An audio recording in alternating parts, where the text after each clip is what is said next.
Я говорю, бабки нема, я чувствую, здесь будут расти. И разговор начинается с наезда. Они начинают орать.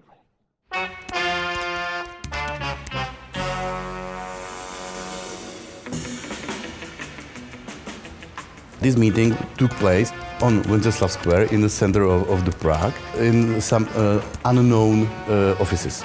It turns out that the offices there belongs to Mr. Sergei Taruta, the Ukrainian citizen. І я попросив своїх друзів із ЦТС, Давіда, кажу, можна у вас? Ну, вони виділили нам кімнату, і якраз ми так провели зустріч. And the meeting was led only by Mr. Melnik, who insulted the representative of VDG and Sevotech. Я встав і сказав, хлопці, ну так діло не буде. Початок цієї історії може нагадувати анекдот. Хорват, словак і два українці заходять у бар. А далі стає зовсім не смішно, тому що це історія про велике шахрайство під час Великої війни. Рік тому Україна замовила за кордоном вкрай дефіцитні і дуже необхідні нам боєприпаси, майже на 3 мільярди гривень. Більшу частину цих коштів вже сплачено наперед, але ось минув рік ні коштів, ні боєприпасів. Але є складне мережево іноземних та вітчизняних компаній. Вони розтрусили українські бюджетні кошти по різних банківських рахунках у різних країнах. І відстежити цей ланцюжок платежів було надзвичайно складно. Але ми це зробили, і ось ключове – Україну намахали. І тепер ми покажемо вам, як саме це сталося.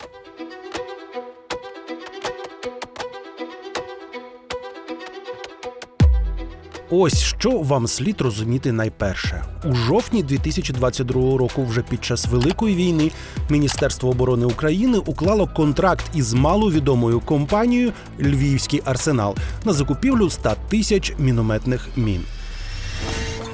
Від міністерства контракт підписав тодішній директор департаменту військово-технічної політики Олександр Ліїв. За арсенал розписався його директор, колишній нардеп, політик і літератор Юрій Збітнєв. Вартість контракту – 1 мільярд 380 мільйонів гривень або ж 37,5 мільйонів доларів. Держава заплатила вперед майже 100%. Перші міни мали прийти за місяць, але цього не сталося ні через півроку, ні через рік. На папері ланцюжок виглядав просто – міни, арсенал, Міноборони. В житті все було не так. Львівський арсенал насправді ніякий не львівський. Він зареєстрований тут, у Києві, у звичайному житловому будинку. І, як бачимо, офіс давно порожній. Воно і не дивно, бо контора з самого початку виглядала суто як прокладка. Ще за кілька місяців до угоди з Міноборони Львівський арсенал уклав контракт зі словацькою компанією «Севотех». І саме цей «Севотех» мав привезти 100 тисяч мін за 1,5 мільярди в Україну. А арсенал мав тільки отримати гроші. Поверніть праворуч на вулицю Будівельників. У Львівського арсеналу є в Києві ще одна адреса, відносно недалеко від першої, теж на лівому березі. І оскільки для нас дуже важливо все ж таки поговорити з представниками цієї контори, спробуємо пробити і цей другий офіс теж.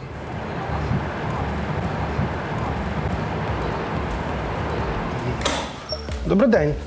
Підкажіть, будь ласка, я шукаю компанію, вона називається «Львівський арсенал». Вона на... Є, а де в них офіс? В них просто офіс не вказано. А який кабінет? Ага, добре.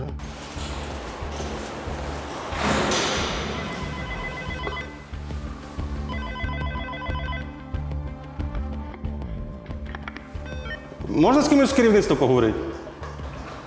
Сховалися. Пробуємо зараз директора набрати. Співробітники поховалися, а директор не відповідає.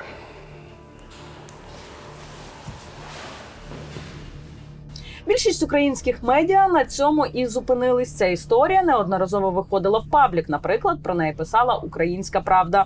Але контора мовчить, а директор не відповідає на дзвінки.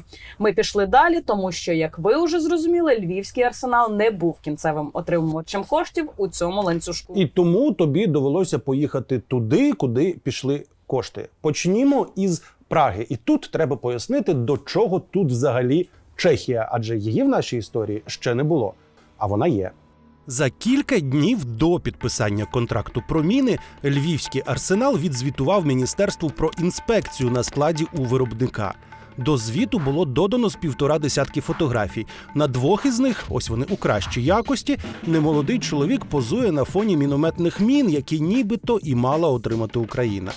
Це Олексій Хорошаєв. Він багато років працював одним із керівників державного підприємства «Прогрес». Це ДПшка спецекспортер. Вона торгує зброєю і входить до концерну «Укроборонпром». За кілька днів до російського вторгнення Хорошаєв виїхав у Чехію, а вже за півроку він стає членом ради директорів словацької компанії «Севотех».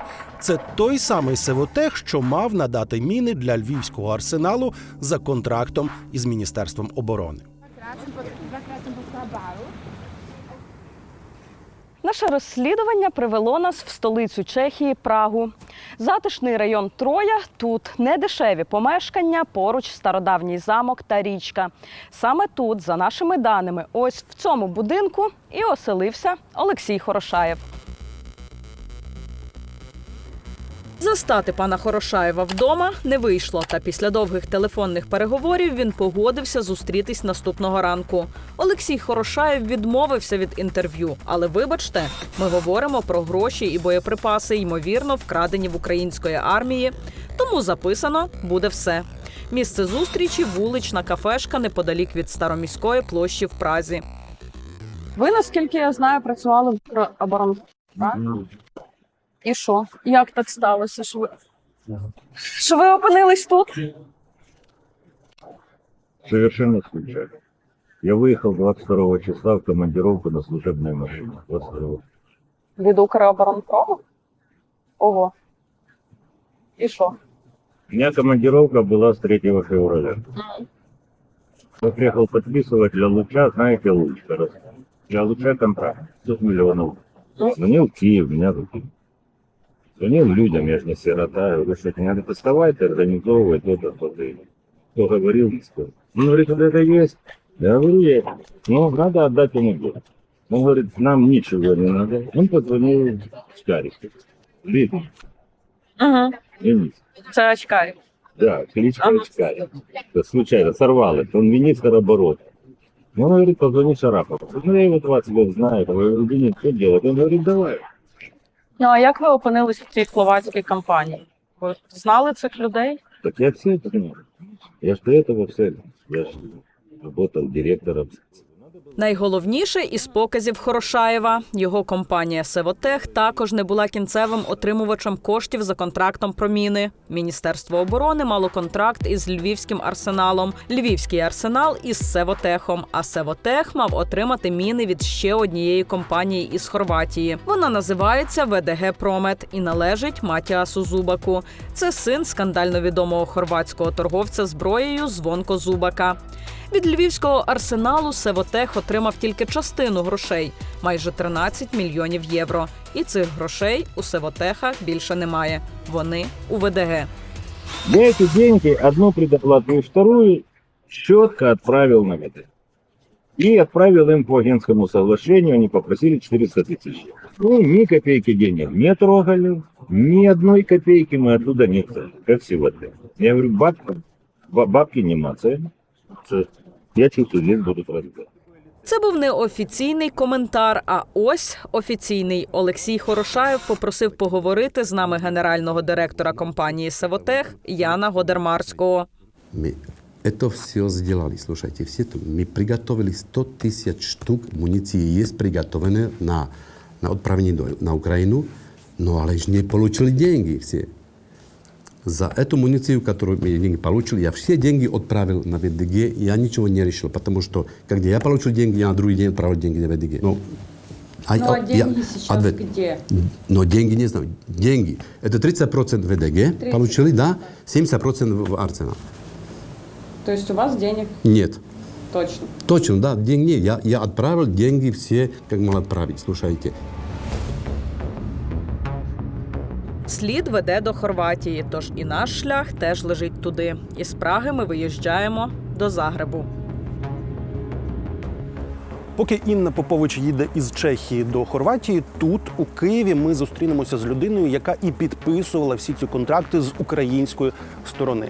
Наприкінці 2022-го Олександр Рлієв був виконувачем обов'язків керівника Департаменту військово-технічної політики Міноборони. Зараз він вже у приватному секторі. Але головне питання до нього – а чи знали взагалі в міністерстві, що Львівський арсенал в угоді про міни був лише прокладкою?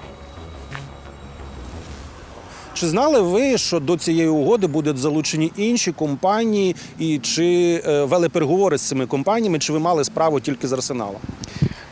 Львівський арсенал, як спецекспортер, є посередником. Тобто, якщо він є посередником, то, звичайно, ми знали, що є інша компанія, у якої він купує. Ця інша компанія – це була словацька компанія, яка повинна була підтвердити свою можливість експортувати товар тим, щоб вона надала нам експортну ліцензію. І цю експортну ліцензію нам надали. І лише після цієї експортної ліцензії була здійснена передплата Львівському арсеналу. Але переговори саме з цією словацькою компанією, це був Сєвотех, ви не вели. Я правильно розумію? Так, абсолютно. Як правило, той, хто є контрагентом, в тому і сенс, щоб він вів переговори, ми з ними переговори не вели. І відповідно з паном Хорошаєвим, який є акціонером цієї компанії і там членом ради директорів, ви теж ніколи не спілкувалися, правильно? Прізвище це почув від вас. Ніколи не чув, не знаю, що така людина існує. Хорошаєва не бачив, сподівався на краще, розраховував отримати міни за місяць. Так, сьогодні пояснює свої дії Олександр Рлієв. Він також додає, 70% сплачених коштів пізніше були арештовані на рахунках Львівського арсеналу українським судом. А від посередників на ринку зброї, на жаль, відмовитися неможливо. Хорватія не продає Україні напряму, саме тому і бувають такі посередники. І в таких випадках, в принципі, постачальник може замінити виробника, так як ми відчуваємо дуже суттєву перешкоду з боку країни-агресора, яка в усіх країнах, де можна купити потрібні нам боєприпаси, чинить нам там супротив. Це конче важливі боєприпаси і тоді, і зараз. Вони і зараз дуже потрібні. І штрафні санкції, які ми можемо застосовувати, вони були дуже високими, і виглядало це так, що постачальник конче зацікавлений в тому, щоб це поставити все вчасно.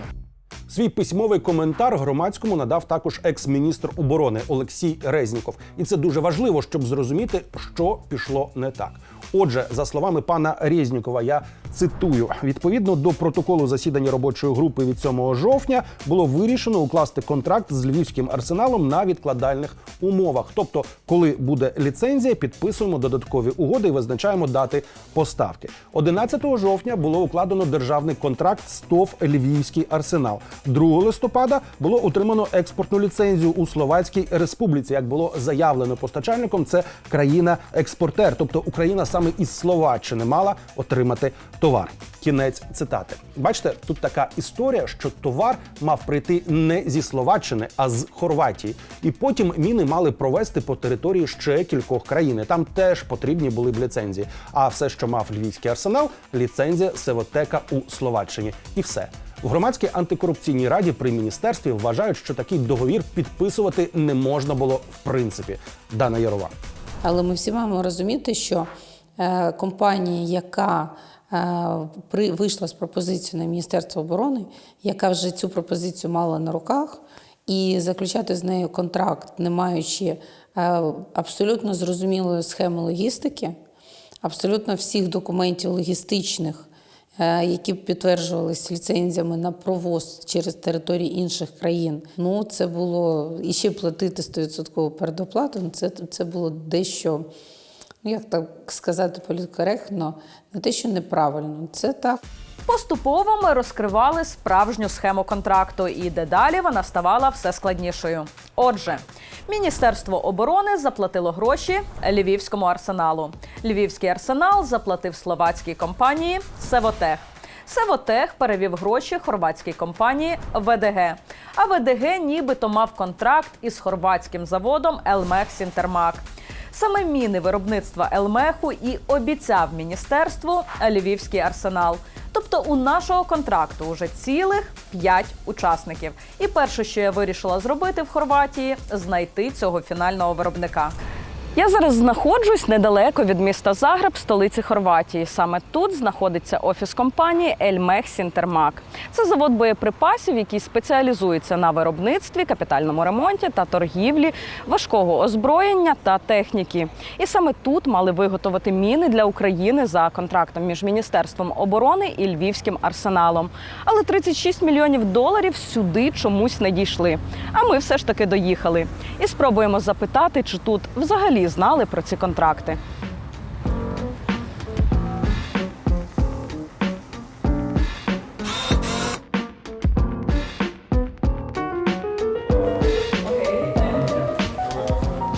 I'm working for Elmech. It's a quarter here, but nobody is here at the moment. Oh.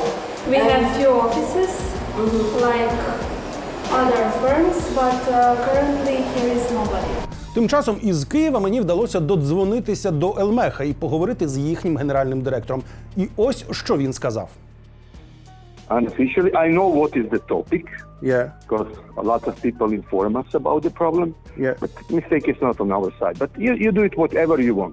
Just put one sentence that you contacted the company, that you contacted the CEO of the company, Yeah. and the CEO of company will not give our official politics. We don't give any information to the journalists. Пізніше компанія надіслала нам також імейл, де однозначно заявила, Елмех ніколи не отримував жодних коштів ані від держави Україна, ані від жодної із згаданих компаній. Відтак, вони не робили міни для української армії. Прибираємо Елмех. Кінцевим отримувачем коштів за контрактом на міни лишається ВДГ «Промет». Але тут сюрприз – це був не останній контракт за участі сім'ї Зубаків і Українського Міністерства оборони. У грудні 2022 року Міністерство оборони уклало договір на 30 тисяч снарядів для танків напряму із хорватською компанією ВДГ «Промет». Вартість контракту також складала понад 30 мільйонів доларів, але передплата була тільки 10%. ВДГ свої 3 мільйони отримала, а далі все повторилось точнісінько, як і змінами. Рік минув – ні грошей, ні боєприпасів. Другий контракт за участі ВДГ з української сторони підписав так само Олександр Лієв. Коли вже підписувався контракт з компанією ВДГ на постачання 125-х танкових пострілів, про те, що ця компанія вже з нами в якомусь ланцюгі приймає участь, нам це було невідомо, ми вже про це дізналися через 2-3 місяці після підписання такого контракту. З ВДГ у нас прямих стосунків, прямих якихось листувань до того часу, до 125-го постріла контракту, не було ніяких. Ми взагалі з ними не контактували, не знайомі були. Я зараз їду в офіс компанії VDG Promet Матіаса Зубака. Ця фірма і є кінцевим отримувачем коштів за обома нашими контрактами. Щодо першого контракту їхня позиція наразі невідома. А от щодо другого, ця компанія видала в Україні цілий прес-реліз. Якщо коротко, вони стверджують, що кошти, які перерахувало Міністерство оборони України, у них просто вкрали у чеському банку. Прес-реліз підписав Матіас Зубак, який також зазначив, що готовий спілкуватися з українськими журналістами.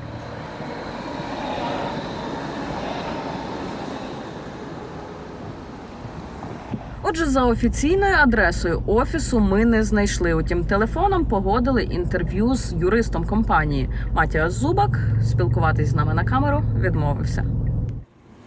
З адвокатом Єржі Вітченсом ми зустрічаємось не в офісі компанії ВДГ. Офіс бозна-де. А місце зустрічі – це випадковий готель у Загребі, де адвокат орендував конференц-зал. Він підтверджує, так, за планом між Міноборони та заводом в Хорватії мали стояти 3 компанії. Але план провалився.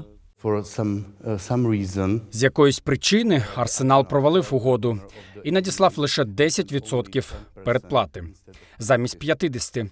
Ще 20% передплати компанія Севотех отримала десь у грудні 22-го.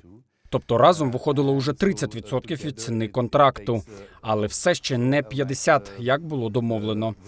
Цього все ще було недостатньо для Ельмех, і зрештою завод Ельмех розірвав контракт із ВДГ, а ВДГ ще була зобов'язана сплатити штраф.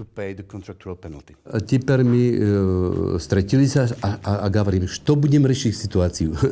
Уж муниция нет, так давайте решение. Я предлагал решение такое. Когда есть проблема, деньги вернем назад, а контракт окончим. Это для меня ситуация лучше. Но, але Арсенал сказал, никогда возможно, нужно контракт заключить. Хорватський завод «Елмех» відмовився від участі у контракті по мінах ще восени 2022-го. Тобто одразу після підписання контракту вже було зрозуміло, що план провалився. Але учасники не для того будували цю карколомну схему, щоб просто так від неї відмовитись. Сьогодні вони стверджують, що вирішили змінити виробника і знайти міни де-інде, а саме в Камбоджі та Болгарії.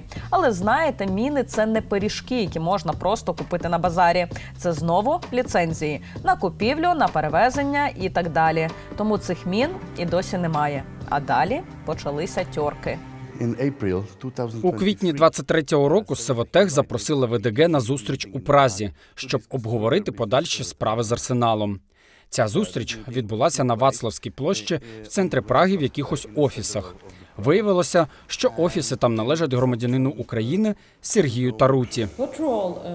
Яка була роль пана Тарути на цій зустрічі? Це було незрозуміло, і це незрозуміло для ВДГ і Севотех до сьогодні. Представники ВДГ і Севотех очікували, що на цій зустрічі будуть тільки вони та Арсенал, але туди прийшли багато людей.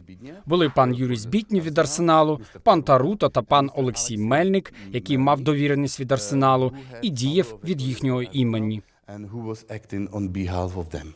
І тут, знаєте, я була вражена. Сергій Тарута – український бізнесмен і політик з Донецької області. Його часто називають олігархом. Статки Тарути зараз важко оцінити, тому що багато підприємств були зруйновані або захоплені ворогом. Та все одно це сотні мільйонів доларів. І тут він виявляється замішаним в історії із контрактом Міністерства оборони. Тарута, Міни, Збітнєв, Хорошаєв – як всі ці люди взагалі опинились в одному місці? Сергій Тарута погодився поговорити з нами у своєму київському офісі. Він був спокійний і навіть розслаблений. Усім своїм виглядом Тарута демонстрував, йому нема чого приховувати. Він одразу підтвердив, що багато років знайомий із власником львівського арсеналу, але до Великої війни не міг і уявити, що той торгуватиме зброєю. Хлопці, які в свій час мені допомагали створювати Азов, забезпечувати Азов, вони шукали, через кого може це там купувати. І всі наші спецекспортери були дуже зайняті, я розумію. Усіх було велике завдання максимально забезпечити Україну. І тому вони знайшли Збітнєва. Запитали у мене, знаю Збітнєва такого. Я кажу, ну да, раніше знав, може там 4-5 разів в житті зустрічався, знаю його з гарної сторони. І дуже був здивований, звідки у нього з'явилася ліцензія. І Юру я побачив тоді, там, після довго, скажімо так, часу. І я тоді, Юра каже, у мене нема стосунків, нема нічого. Я говорю, що, ну, треба ж виконувати контракт. Як це? Вже час проходить, ціни піднімаються, ти ж попадеш в ситуацію складну. Він каже, зі мною ніхто не розмовляє. Я говорю, давай я виступлю медіатором. Звоночек мне там от одного дипломата, не хочу пока фамилию. Там Тарута, говорит, хочет встретиться. Мы встречаемся в офисе Таруты в Праге, на Вацлавской. Тарута, Збітнєв, Матя, я, Мельник. И разговор начинается с наезда. Они начинают орать. И предъява. На вас. Вначале на Матиас. Матиас встал, ушел. Я говорю, хорошо, говорю. Я говорю, Сергей Алексеевич, вы приехали вопрос решать, или я должен вот эту вот лабурду слушать? Я говорю, это что такое? Вы миротворец или...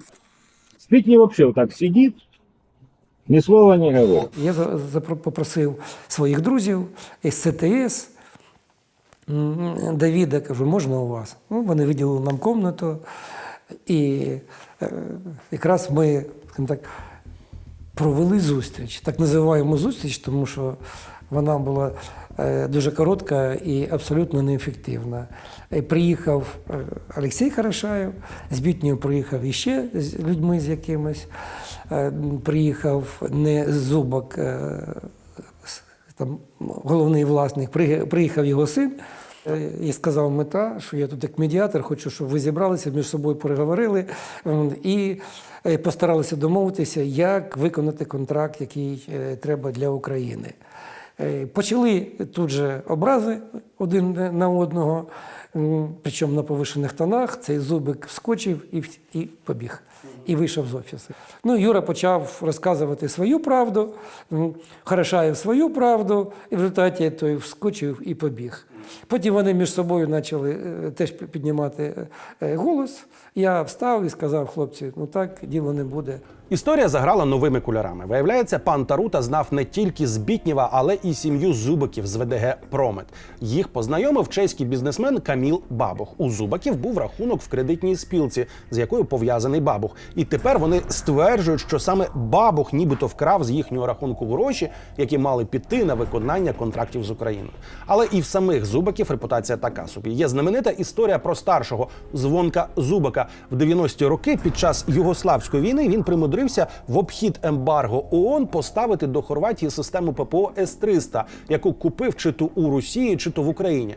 Проблема була в тому, що зенітно-ракетний комплекс був укомплектований лише на 80%, а відтак він ніколи не міг використовуватися за прямим призначенням і згодився лише для парадів. А Зубак потім ще 20 років судився з державою. Словом, Зубаки, Бабух, Збітнєв, Хорошаєв – прекрасні люди, але нас цікавлять 100 тисяч мін для України. Що далі? Сьогодні Сергій Тарута вважає, що контракт про 100 тисяч мін може бути виконаний лише частково на ті 13 мільйонів євро, які були сплачені хорватам. Олександр Лієв, який підписав контракт від імені Міноборони, все ще сподівається, що Україна таки зможе отримати свої 100 тисяч мін, хоча 70% коштів арештовані на рахунках Львівського арсеналу. Дана Ярова з антикорупційної ради при міністерстві у добрий кінець історії вже не вірить. З'являється якась компанія, яка подає свої документи, подає пропозицію щодо закупівлі зброї, і чомусь її пропозицію розглядають, при тому, що у них на руках неповний комплект документів. Це така собі історія для Міністерства оборони. То хто ж все ж таки стояв за арсеналом? При всій повазі до пана Лієва, підписання такого контракту – то явно не рівень директора департаменту. Тож хто це був? На нашій зустрічі в Празі Олексій Хорошаєв згадував не так багато прізвищ, але одне було важливе. Згадайте, ось так він описував, як почалися їхні стосунки з Міноборони. Он говорит: позвони Шарапову. Ну, я его 20 лет знаю. Позвонили Шарапову. Я говорю: ну, что делать? Он говорит: давай. Денис Шарапов – це екс-заступник міністра оборони України. Його називали людиною Єрмака. До речі, один із наших співрозмовників у Міністерстві оборони не під запис повідомив, що вказівка про підписання щонайменше одного із скандальних контрактів надійшла безпосередньо з Офісу президента. Шарапов – колишній бізнес-партнер Андрія Єрмака. Разом із очільником Офісу президента вони були засновниками ТОВ «Медійна група Європейського партнерства». Третім партнером у них там був російський олігарх Рахамім Еммануїлов. Нещодавно Шарапов потрапив у скандал із куртками для ЗСУ. Як стверджували у Центрі протидії корупції, заступник міністра оборони намагався обманути депутатів прямо на засіданні парламентського комітету. Але в міністерстві Шарапов займався не тільки куртками.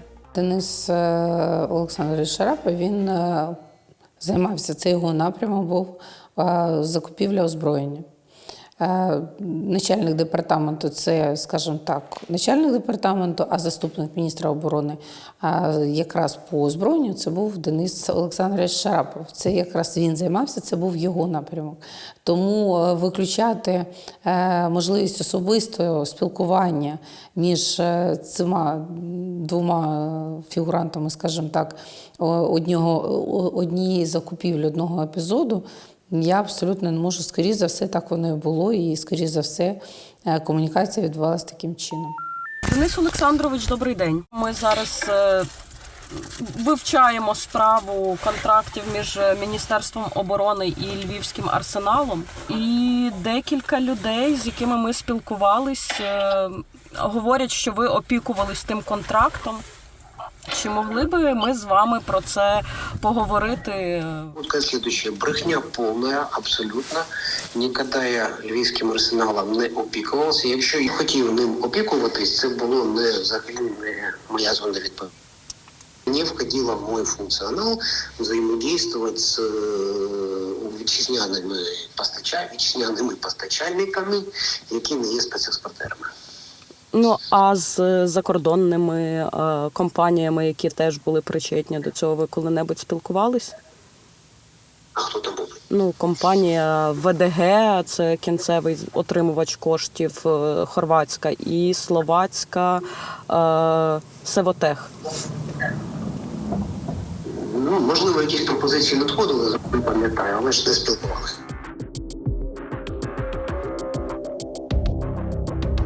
Кінцеві отримувачі коштів по невиконаному контракту на $37 мільйонів – це Юрій Збітнєв та молодший Зубак. Збітнєв так і не захотів пояснити, що сталося. Спочатку він пообіцяв зустрітись, пізніше просто перестав відповідати на дзвінки. Зубак частину коштів перегнав у Боснію і Герцеговину. А про решту каже, що їх нібито украв Каміл Бабух.